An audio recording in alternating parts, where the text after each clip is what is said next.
د پاکستان کراچۍ ښار کې چاودنه، یوه ښځه وژل شوې او 9 کسان نور ټپیان دي. سلام ستړي مشئ، زموږ پښتو نیوز چینل ته ښه راغلئ.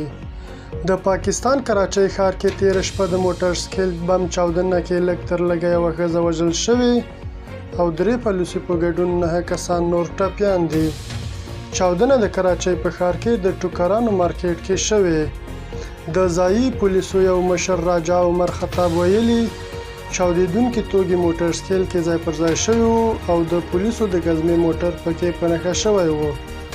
پیښه د پولیسو په موټر سربیره څو موټرونه نور هم زیانمن شوي.